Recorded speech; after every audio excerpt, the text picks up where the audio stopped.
Good morning, everybody. It's great to see so many people here, and welcome to SAIS. You know, it's a really great honor and privilege for me to have the opportunity to introduce Secretary of Treasury Janet Yellen. There's a wonderful biography of one of my favorite secretaries of state, John Hay, called All the Great Prizes. And if anybody sort of embodies that, it's Secretary Yellen, because she really has had all the great prizes. As the head of the Council of Economic Advisors, chair of the Fed, now Secretary of Treasury. It's an extraordinary career of public service. And of course, for us here at SAIS, it's combined with the fact that she's an extraordinary scholar as well as a practitioner. And one of the leading voices on economic policy in our country, as a longtime leader in the academic community, as the president of the American Economic Association, and as a scholar here just up the street at Brookings. So it's particularly fitting that we are able to host her here. And it's particularly fitting that we're able to host her on this issue that she's going to discuss today, which is one of the most consequential issues of our time.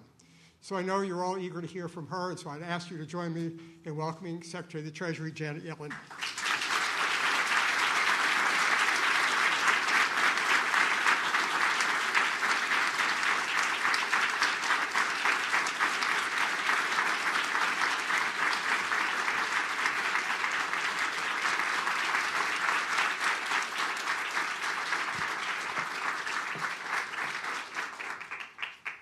Thank you so much, and good morning, everyone. Dean Steinberg, thank you for your kind introduction, and thank you for your service to our country. I'm grateful for your contributions, not only during your time in government, but here at SAIS. And I'm particularly glad to be at this institution. SAIS has one of the oldest and most extensive China studies programs in the country. In 1979, the United States established full diplomatic relations with the People's Republic of China, and just 2 years after, your university leaders had their own talks with their Chinese counterparts. The goal was to see whether Johns Hopkins and Nanjing University could partner together to educate future leaders. The result? The establishment of the Hopkins-Nanjing Center in 1986, one of the first Western academic programs in modern China. This collaboration has been tested by the realities and complexities of our bilateral relationship, but I believe the students on this campus have served as a reminder of the respect that the American and Chinese people have for each other. And they demonstrate that people around the world can learn from one another if we communicate openly and honestly, even and especially when we disagree. Since I began my career, the relationship between the United States and China has undergone a significant evolution. In the 1970s, our relationship was defined by rapprochement and gradual normalization. I watched President Nixon make his famous journey to China in 1972, and I heard our two countries begin to speak to each other again after decades of silence. In the years that followed, I saw China choose to implement market reforms and open itself to the global economy, driving an impressive rise into the second largest economy in the world. Its development was supported by assistance from the World Bank and other international economic institutions, and the U.S. Congress and successive administrations played a major role in supporting China's integration into global markets. But in recent years, I've also seen China's decision to pivot away from market reforms toward a more state-driven approach that has undercut its neighbors and countries across the world. This has come as China is striking a more confrontational posture toward the United States and our allies and partners, not only in the Indo-Pacific, but also in Europe and other regions. Today, we're at a critical time. The world is confronting the largest land war in Europe since World War II. just as it recovers from a once-in-a-century pandemic. Debt challenges are mounting for low and middle income countries. Some nations, including our own, have faced pressure on their economic and financial systems. And a UN report released last month indicates that the Earth is likely to cross a critical global warming threshold within the next decade if no drastic action is taken. Progress on these issues requires constructive engagement between the world's two largest economies, yet our relationship is clearly at a tense moment. So today I'd like to discuss our economic relationship with China. My goal is to be clear and honest, to cut through the noise and speak to this essential relationship based on sober realities. The United States proceeds with confidence in its long-term economic strength. We remain the largest and most dynamic economy in the world. We also remain firm in our conviction to defend our values and national security. Within that context, we seek a constructive and fair economic relationship with China. Both countries need to be able to frankly discuss difficult issues, and we should work together when possible for the benefit of our countries and the world. Our economic approach to China has three principal objectives. First, we will secure our national security interests and those of our allies and partners, and we will protect human rights. We will clearly communicate to the PRC our concerns about its behavior, and we will not hesitate to defend our vital interests. Even as our targeted actions may have economic impacts, they are motivated solely by our concerns about our security and values. Our goal is not to use these tools to gain competitive economic advantage. Second, we seek a healthy economic relationship with China, one that fosters growth and innovation in both countries. A growing China that plays by international rules is good for the United States and the world. Both countries can benefit from healthy competition in the economic sphere. But healthy economic competition, where both sides benefit, is only sustainable if this competition is fair. We will continue to partner with our allies to respond to China's unfair economic practices, and we will continue to make critical investments at home while engaging with the world to advance our vision for an open, fair, and rules-based global economic order. Third, we seek cooperation on the urgent global challenges of our day.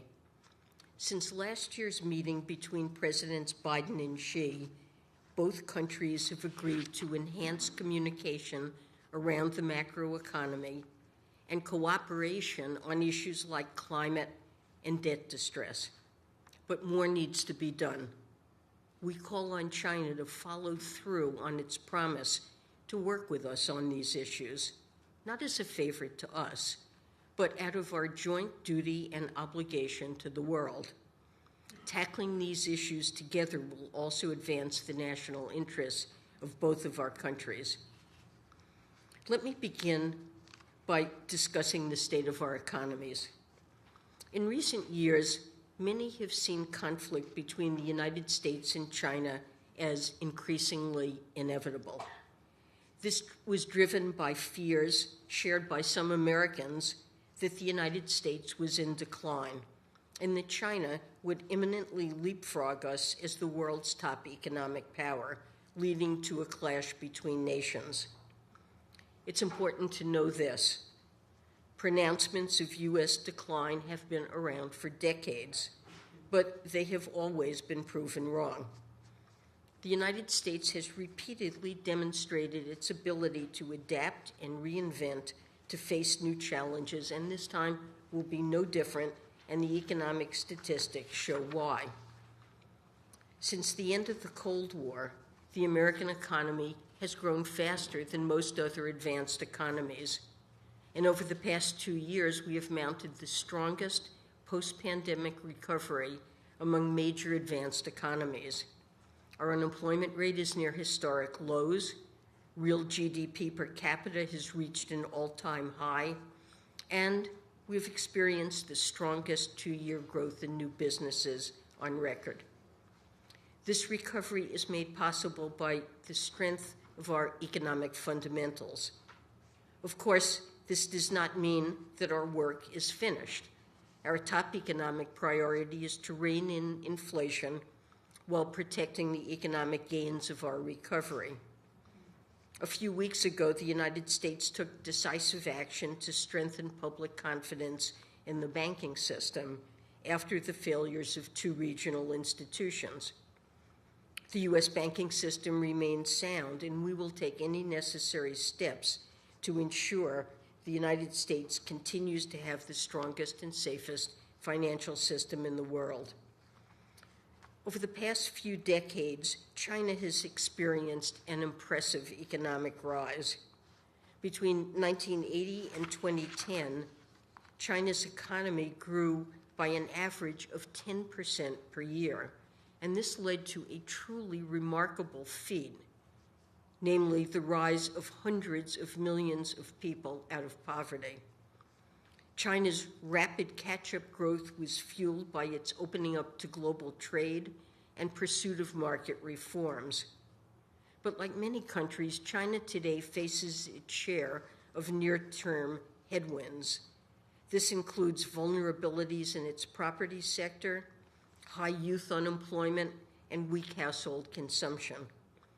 In the longer term, China faces structural challenges. Its population is aging, and its workforce is already declining. And it's experienced a sharp reduction in productivity growth amid its turn toward economic nationalism and policies that substantially increase the government's intervention in the economy. None of these recent developments detract from China's progress or the hard work and talent of the Chinese people. But China's long-run growth rate seems likely to decline. Of course, an economy's size is not the sole determinant of its strength. America is the largest economy in the world, but it also remains an unparalleled leader on a broad set of economic metrics, from wealth to technological innovation. U.S. GDP per capita is among the highest in the world and over 5 times as large as China's. More than resources or geography, our country's success can be attributed to our people, values, and institutions. American democracy, well, not perfect, protects the free exchange of ideas and rule of law that is at the bedrock of sustainable growth. Our educational and scientific institutions lead the world. Our innovative culture is enriched by new immigrants, including those from China, enabling us to continue to generate world-class, cutting-edge products and industries. Importantly, our economic power is amplified because we don't stand alone. America values our close friends and partners in every region of the world, including the Indo-Pacific. In the 21st century, no country in isolation can create a strong and sustainable economy for its people. That's why, under President Biden's leadership, we've sought to rebuild and reinvest in our relationships with other countries. All this is to say, China's economic growth need not be incompatible with U.S. economic leadership. The United States remains the most dynamic and prosperous economy in the world, and we have no reason to fear healthy economic competition with any country. There are many challenges before us, but the President and I believe that China and the United States can manage our economic relationship responsibly. We can work toward a future in which both countries share in and drive global economic progress. Whether we can reach this vision depends in large part on what both countries do in the next few years. So let me speak to our first objective: securing our national security, and protecting human rights. These are areas where we will not compromise. As in all of our foreign relations, national security is of paramount importance in our relationship with China. For example, we've made clear that safeguarding certain technologies from the PRC's military and security apparatus is of vital national interest. We have a broad suite of tools to achieve this aim. When necessary, we will take narrowly targeted actions. The U.S. government's actions can come in the form of export controls. They can include additions to an entity list that restricts access by those that provide support to the People's Liberation Army. The Treasury Department has sanctioned authorities to address threats related to cybersecurity and China's military-civil fusion. We also carefully review foreign investments in the United States for national security risks and take necessary actions to address any such risks. And we're considering a program to restrict certain U.S. outbound investments in specific sensitive technologies with significant national security implications. As we take these actions, let me be clear. These national security actions are not designed for us to gain a competitive economic advantage or to stifle China's economic and technological modernization. Even though these policies may have economic impacts, they are driven by straightforward national security considerations, and we will not compromise on these concerns even when they force trade-offs with our economic interests. There are key principles that guide our national security actions in the economic sphere. First, these actions will be narrowly scoped and targeted to clear objectives. They will be calibrated to mitigate spillovers into other areas. Second, it's vital that these tools are easily understood and enforceable, and they must be readily adaptable when circumstances change. Third, when possible, we will engage and coordinate with our allies and partners in the design and execution of our policies. In addition, communication is essential to mitigating the risk of misunderstanding and unintended escalation. When we take national security actions, we will continue to outline our policy reasoning to other countries, and we will listen and address concerns about unintended consequences. Among our most pressing national security concerns is Russia's illegal and unprovoked war against Ukraine. In my visit to Kyiv, I saw firsthand the brutality of Russia's invasion. The Kremlin has bombed hospitals, destroyed cultural sites, attacked energy grids to cause widespread pain and suffering among civilians. Ending Russia's war is a moral imperative, and it will save many innocent lives. As I've said, it's also the single best thing we can do for the global economy. To help end Russia's war, we have mounted the swiftest, most unified, and most ambitious multilateral sanctions regime in modern history. Our broad coalition of partners has also provided assistance to Ukraine so it can defend itself. China's no-limits partnership and support for Russia is a worrisome indication that it is not serious about ending the war. It is essential that China and other countries do not provide Russia with material support or assistance with sanctions evasion. We will continue to make the position of the United States extremely clear to Beijing and companies in its jurisdiction. The consequences of any violations would be severe. Like national security, we will not compromise on the protection of human rights. This principle is foundational to how we engage with the world. With our own eyes, the world has seen the PRC government escalate its repression at home. It has deployed technology to surveil and control the Chinese people, technology that it is now exporting to dozens of countries. Human rights abuses violate the world's moral conscience. They also violate the foundational principles of the United Nations, which virtually every country, including China, has signed on to. The United States will continue to use our tools to disrupt and deter human rights abuses wherever they occur around the globe. In public and in private with Beijing, the United States has raised serious concerns about the PRC government's abuses in Xinjiang, as well as in Hong Kong, Tibet, and other parts of China. And we have and will continue to take action. We've imposed sanctions on the PRC's regional officials and companies for a range of human rights abuses, from torture to arbitrary detention. And we're restricting imports of goods produced with forced labor in Xinjiang. Across these actions, we're working in concert with our allies, knowing that we're more effective when we all go at it together.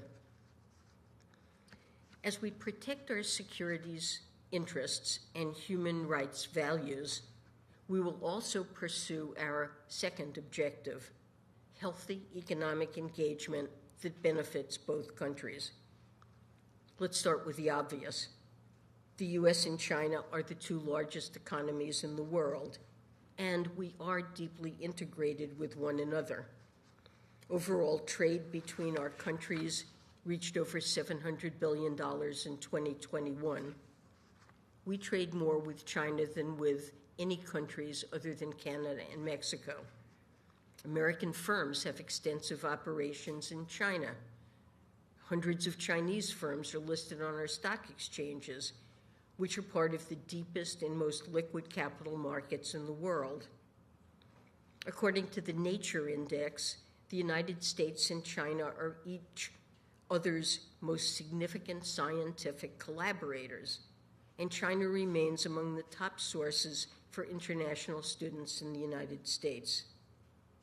As I've said, the United States will assert ourselves when our vital interests are at stake, but we do not seek to decouple our economy from China's. A full separation of our economies would be disastrous for both countries. It would be destabilizing for the rest of the world. Rather, we know that the health of the Chinese and U.S. economies is closely linked. A growing China that plays by the rules can be beneficial for the United States. For instance, it can mean rising demand for U.S. products and services and more dynamic U.S. industries. In April 2021, I delivered my first major international economic policy speech as Treasury Secretary, and I said that credibility abroad begins with credibility at home. At a basic level, America's ability to compete in the 21st century turns on the choices that Washington makes, not those that Beijing makes. Our economic strategy is centered around investing in ourselves, not suppressing or containing any other economy. In the 2 years since my speech, the United States has pursued an economic agenda that I call modern supply-side economics. Our policies are designed to expand the productive capacity of the American economy, namely to raise the ceiling for what our economy can produce. To do so, President Biden has signed 3 historic bills into law. We've enacted the bipartisan infrastructure law, our generation's most ambitious effort to modernize roads, bridges, and ports, and broaden access to high-speed internet. We've mounted an historic expansion of American semiconductor manufacturing through the CHIPS and Science Act, and we're making our nation's largest investment in clean energy with the Inflation Reduction Act. These actions have fortified U.S. strength in the industries of the future, and they're lifting our long-term economic outlook. it's important to understand the nature of the healthy economic competition that the United States is pursuing. The United States does not seek competition that is winner take all. Instead, we believe that healthy economic competition with a fair set of rules can benefit both countries over time. A basic principle of economics is that sustained, repeated competition can lead to mutual improvement. Sports teams perform at a higher level when they consistently face top rivals. Firms produce better and cheaper goods when they compete for consumers. There is a world in which, as companies in the U.S. and China challenge each other, our economies can grow, standards of living can rise, and new innovations can bear fruit. For example, China has benefited from American inventions like the personal computer and the MRI. In the same way, I believe that new scientific and medical developments from China can benefit Americans and the world and spur us to undertake even more leading-edge research and innovation. But this type of healthy competition is only sustainable if it's fair to both sides. China has long used government support to help its firms gain market share at the expense of foreign competitors. But in recent years, its industrial policy has become more ambitious and complex. China has expanded support for its state-owned enterprises and domestic private firms to dominate foreign competitors. It's done so in traditional industrial sectors as well as emerging technologies. This strategy has been coupled with aggressive efforts to acquire new technological know-how and intellectual property, including through IP theft and other illicit means. Government intervention can be justified in certain circumstances, such as to correct specific market failures. But China's government employs non-market tools at a much larger scale and breadth than other major economies. China also imposes numerous barriers to market access for American firms that do not exist for Chinese businesses in the United States. For example, Beijing has often required foreign firms to transfer proprietary technology to domestic ones simply to do business in China. These limits on access to the Chinese market tilt the playing field in favor of Chinese firms. Further, we're concerned about a recent uptick in coercive actions targeting U.S. firms, which comes at the same moment that China states that it is reopening for foreign investment. The actions of China's government have had dramatic implications for the location of global manufacturing activity, and they have harmed workers and firms in the U.S. and around the world. In certain cases, China has also exploited its economic power to retaliate against and coerce vulnerable trading partners. For example, it's used boycotts of specific goods as punishment in response to diplomatic actions by other countries. China's pretext for these actions is often commercial, but its real goal is to impose consequences on choices that it dislikes and to force sovereign governments to capitulate to its political demands. The irony is that open, fair, and rules-based global economy the United States is calling for is the very same international order that helped make China's economic transformation possible. And the inefficiencies and vulnerabilities generated by China's unfair practices may end up hurting its own growth.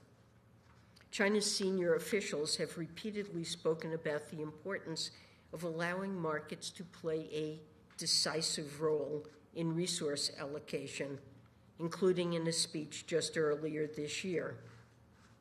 It would be better for China and the world if Beijing were to actually shift policies in these directions and meet its own stated reform ambitions. As we press China on its unfair economic practices, we will continue to take coordinated actions with our allies and partners in response. A top priority for President Biden is the resilience of our critical supply chains. In certain sectors, China's unfair economic practices have resulted in the overconcentration of the production of critical goods inside China. Under President Biden's leadership, we're not only investing in manufacturing at home, we're also pursuing a strategy called friendshoring that is aimed at mitigating vulnerabilities that can lead to supply disruptions. We're creating redundancies in our critical supply chains with a large number of trading partners that we can count on. Of course, we know that the best way for us to strengthen the global economic order is to show the world that it works. Our investments in the international financial institutions and efforts to deepen our ties around the world are enabling more people to benefit from the international economic system. We're also accelerating our commitments in the developing world. For example, the United States and the rest of the G7 aim to mobilize $600 billion in high-quality infrastructure investments by 2027. Our focus is on projects that generate positive economic returns and foster sustainable debt for these countries. And when the international system needs updating, we will not hesitate to do so. The United States is working with shareholders to evolve the multilateral development banks to better combat today's pressing global challenges like climate change, pandemics, and fragility and conflict. As we set the terms of our economic engagement with China, we will also pursue our third objective, cooperation on major global challenges. It's important that we make progress on global issues regardless of our other disagreements. That is what the world needs from its two largest economies. As a foundation, we must continue to develop steady lines of communication between our countries for macroeconomic and financial cooperation. Economic developments in the United States and China can quickly ripple through the global financial markets and broader economy. We must maintain a robust exchange of views about how we're responding to economic shocks. My conversations with Vice Premier Liu He and China's other senior officials have been a good start, and I hope to build on them with my new counterpart. Beyond the macroeconomy, there are two specific global priorities I'd like to highlight today: debt overhang and climate change. These issues can best be managed if both countries work together and in concert with our allies and partners. First, we must work together to help emerging markets and developing countries facing debt distress. The issue of global debt is not a bilateral issue between China and the United States. It is about responsible global leadership. China's status as the world's largest official bilateral creditor imposes on it the same inescapable set of responsibilities as those on other official bilateral creditors when debt cannot be fully repaid. China's participation is essential to meaningful debt relief, but for too long it has not moved in a comprehensive and timely manner. It is served as a roadblock for necessary action. Earlier this year, I felt the urgency of debt relief firsthand when I visited Zambia. Government and business leaders spoke to me about how Zambia's debt overhang has held back critical public and private investment and depressed economic development. But Zambia is not the only country in this situation. The IMF estimates that more than half of low-income countries are close to or already in debt distress. The United States has had extensive discussions with Beijing about the need for speedy debt treatment. We welcome China's recent provision of specific and credible financing assurances for Sri Lanka, which has enabled the IMF to move forward with the program. But now, all of Sri Lanka's bilateral creditors, including China, will need to deliver debt treatments in line with their assurances in a timely manner. We continue to urge China's full participation to provide debt treatments in other countries in line with IMF parameters. This includes urgent cases like Zambia and Ghana. Prompt action on debt is in China's interest. Delaying needed debt treatments raises the cost both for borrowers and creditors. It worsens borrowers' economic fundamentals and increases the amount of debt relief they will eventually need. More broadly, there's considerable room for improvement in the international debt restructuring process. With the IMF and World Bank, we're working with a range of stakeholders to improve the common framework process for low-income countries and the debt treatment process more generally. As I heard from Zambian officials, solving these issues is a true test of multilateralism. Second, we must work together to tackle long-standing global challenges that threaten us all, and climate change is at the top of that list. History shows us what our two countries can do. Moments of climate cooperation between the United States and China have made global breakthroughs possible, including the Paris Agreement. We have a joint responsibility to lead the way. China is the largest emitter of greenhouse gases, followed by the United States. The U.S. will do its part. Over the past year, the United States has taken the boldest domestic climate action in our nation's history. Our investments put us on track to meet U.S. commitments under the Paris Agreement and achieve net zero by 2050. And they will have positive spillovers for the world, including through reductions in the cost of clean energy technologies. We're also working abroad to help countries make a just energy transition to reduce their carbon emissions. These transitions will also help expand energy access and provide economic opportunity for impacted communities and workers. We expect China to deliver on its commitments in our joint Glasgow Declaration. This includes meeting mitigation targets and ending overseas financing of unabated coal-fired power plants. China should also support developing countries and emerging markets in their clean energy transitions. Further, we look forward to working together to boost private capital flows as co-chairs of the G20 Working Group on Sustainable Finance.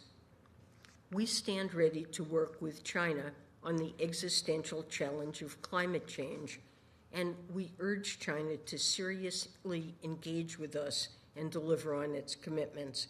The stakes are too high not to. Well, some see the relationship between the U.S. and China through the frame of great power conflict, a zero-sum bilateral contest where one must fall for the other to rise. President Biden and I don't see it that way. We believe that the world is big enough for both of us. China and the United States can and need to find a way to live together and share in global prosperity. We can acknowledge our differences, defend our own interests, and compete fairly. Indeed, the United States will continue to proceed with confidence about the fundamental strength of the American economy and the skill of American workers.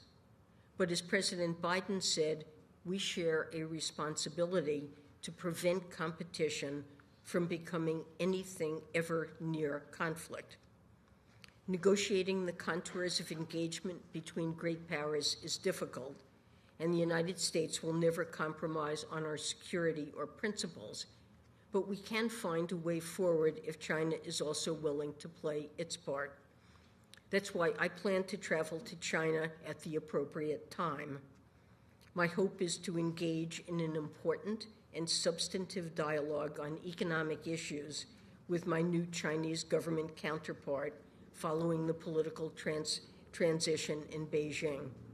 I believe this dialogue can help lay the groundwork for responsibly managing our bilateral relationship and cooperating on areas of shared challenge to our nations and the world. As you know, I'm an economist by trade. Economics is popularly seen as a field concerning the structure and performance of entire economies. But at its most granular level, economics is much more foundational.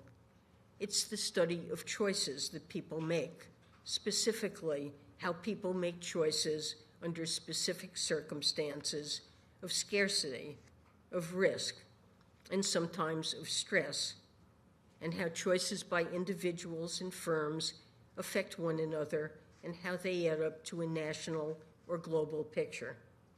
In other words, an economy is just an aggregate of choices that people make. The relationship between the United States and China is the same. Our path is not preordained, and it is not destined to be costly. The trajectory of this relationship is the aggregate of choices that all of us in these two great powers make over time, including when to cooperate, when to compete, and when to recognize that even amid our competition, we have a shared interest in peace and prosperity. The United States believes that responsible economic relations between the U.S. and China is in the self-interest of our peoples.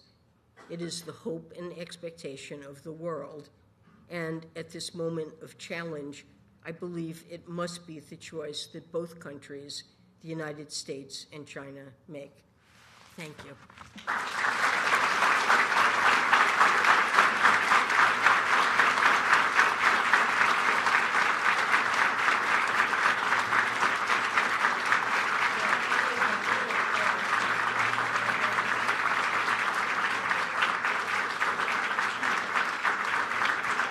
Thank you for coming. That concludes our program.